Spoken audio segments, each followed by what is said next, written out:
तैमूर मुझसे ज्यादा तुम्हारा ख्याल रखता है। वो ऐसा कुछ नहीं कर सकता जिसमें तुम्हें जरा सी भी तकलीफ हो। अब ये बातें पुरानी हो गई हैं सुहेल साहब।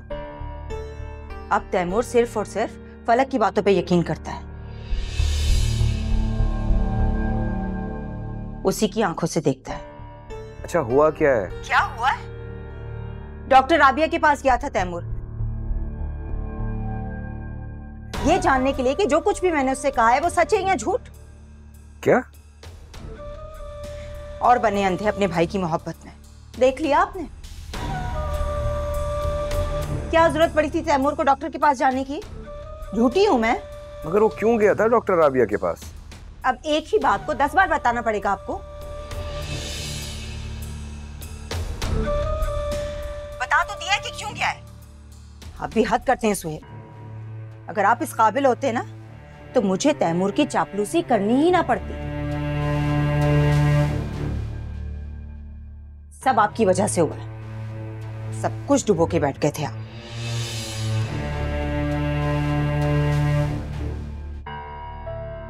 चुप क्यों कर गए? तो फिर मुझे फोन किस लिए किया?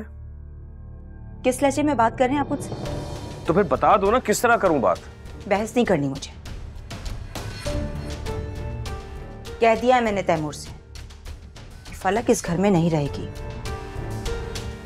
कैसा? आप जानते हैं फलक सब कुछ हथियाना चाहती है, लेकिन उसे ये पता नहीं है कि ये घर मेरे नाम पर है।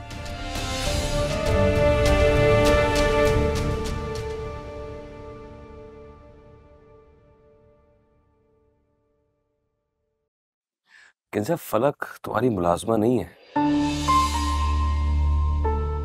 जिसे जब तुम चाहो घर से निकाल दो। वो तैमूर की बीवी है और वो उसे इस तरह इस घर से जाने कभी नहीं देगा। अगर तैमूर ने फलक को इस घर से नहीं निकाला ना तो तैमूर भी उसी के साथ जाए। मुझे किसी की जरूरत नहीं है,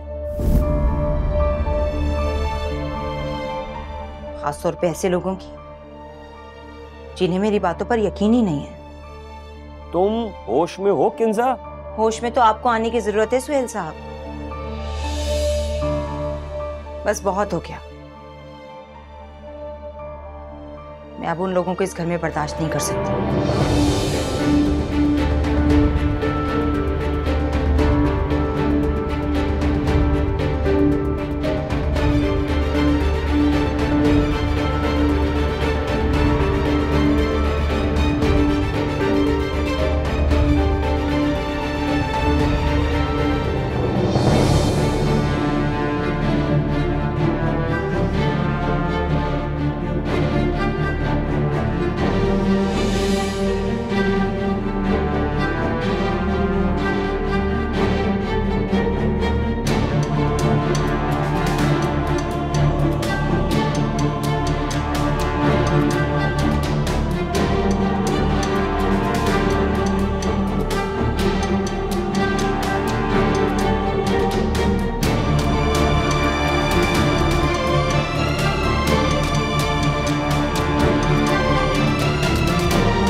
हेलो। अब रजिया, मैं सोनिया बात कर रही हूँ। जरा अम्मा से तो मेरी बात करवाना। नहीं जी, वो थोड़ी देर पहले लेटी थी, फिर खराटे लेने लगी और फिर गहरी नींद सो गई। आप कहें तो उठा दूं? नहीं नहीं रहने दो। अच्छा मुझे ये बताओ कि अम्मा ने दवाई ली थी? हाँ जी, दे दी थी। जिस तरह से आपने कहा था ना, उसी तरह से दी थी। ठीक है। अच्छा सुबह अम्मा उठे ना तो मेरी बात करवा देना। हाँ जी ठीक है, ओके। ठीक है, ओके, अल्लाह हाफिज।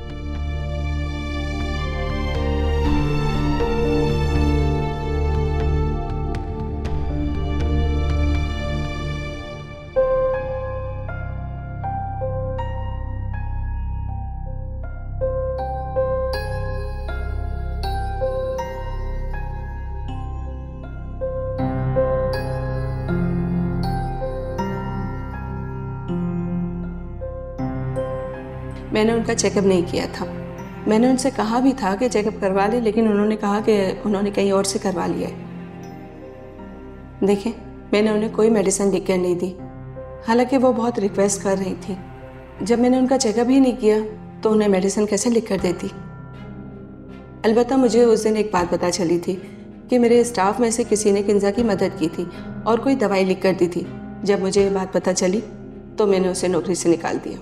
मैं किंजा को बहुत डिसेंट खातून समझती थी। पता नहीं उनको क्या ऐसी ज़रूरत पड़ी कि उन्होंने मेरे स्टाफ से मदद ली।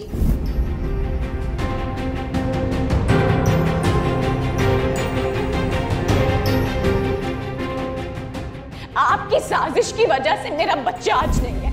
आपने मेरा बच्चा खाया है। फलक, अगर तुम्हें ये लगता है ना कि सब कुछ मेरी वजह से हुआ है तो मैं तुम्हारे आगे हाथ जोड़ के माफी मांगती हूँ, लेकिन तुम तैमूर से झगड़ा मत करो प्लीज। आप क्यों माफी मांगेंगी इससे? क्या किया है आपने?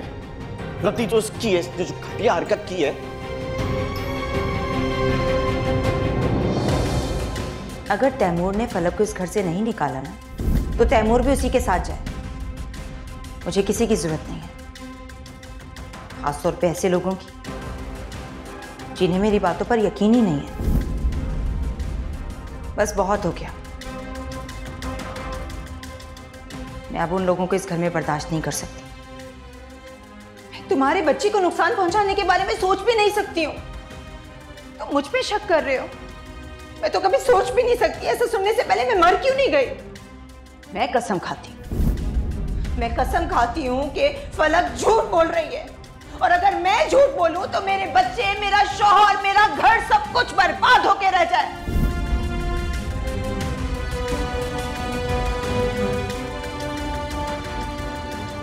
किंजा भाभी झूठ बोल रही हैं। उन्होंने मुझे कोई नुस्खा किसी डॉक्टर के बारे में नहीं बताया था।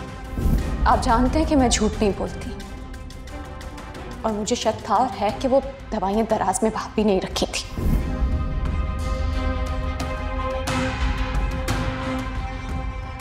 अब मैं तुम्हें इस घर में बर्दाश्त नहीं करूंगी।